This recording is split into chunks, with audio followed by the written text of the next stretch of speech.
Hi, I'm Bugsy and I'm a recovering addict. I'm going to be reading just for today, October 9th, 2024, Order. Page 295, basic text, page 97. We emphasize setting our house in order because it brings us relief. Focusing on what others are doing can provide momentary relief from having to take a look at ourselves. But one of the secrets of success in Narcotics Anonymous is making sure our own house is in order. So what does setting our house in order mean anyway? It means we work the steps, allowing us to look at our role in our relationships with others. When we have a problem with someone, we can take our own inventory to find out what our part in the problem has been. With the help of our sponsor, we strive to set it right. Then, each day, we continue taking our inventory to avoid repeating the same mistakes in the future. It's pretty simple. We treat others as we would like others to treat us. We promptly make amends when we owe them.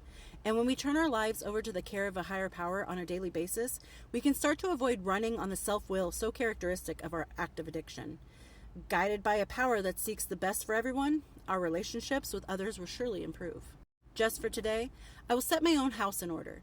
Today, I will examine my part in the problems in my life. If I owe amends, I will make them. It takes two to tango.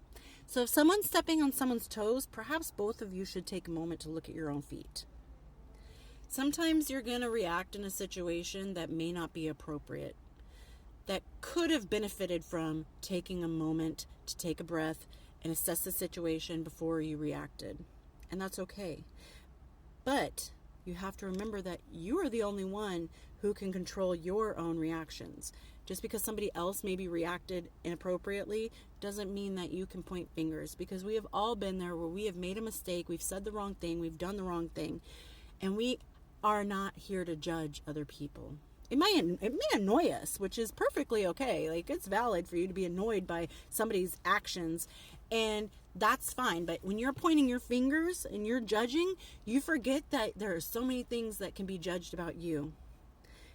And somebody has given you the grace to overlook those and look at the situation happening in front of us.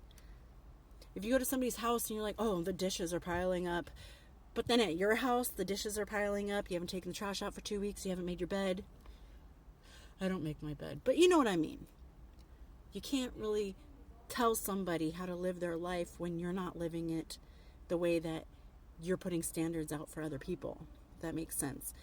You can't tell somebody you have to do it this way when you're not even thinking about doing it that way. It's a double standard. Don't worry about what other people are doing. If it affects you in the moment, say something. But if it's not even a part of what you're doing, stay out of it.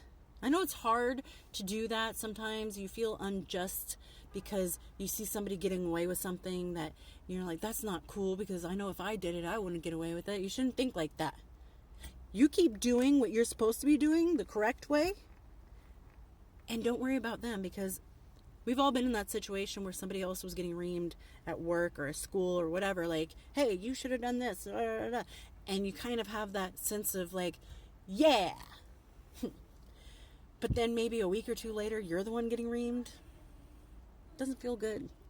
So if somebody else is, not staying in their lane and they're getting honked at, that is fine. That's their business. Don't make it your own business, because we have enough going on in our lives and in our recovery to deal with, to also try to micromanage everybody else's behavior.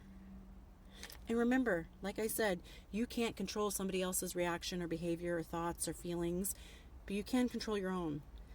And sometimes, if you're sitting there controlling yourself and you're able to handle a situation properly, it could rub off on somebody. They can learn something from you, thinking, oh wow, they stayed calm in that situation that I was just in, that I, blew my top for. So just mind your own, clean your own house, and don't worry about anybody else's. Unless, unless there's situations where it might harm them or somebody else, keep your mouth shut. It's none of your business. And I hope everyone's doing well out there, and I will talk to you later. Bye. Forget the house. I need to clean out my boogers. Sorry.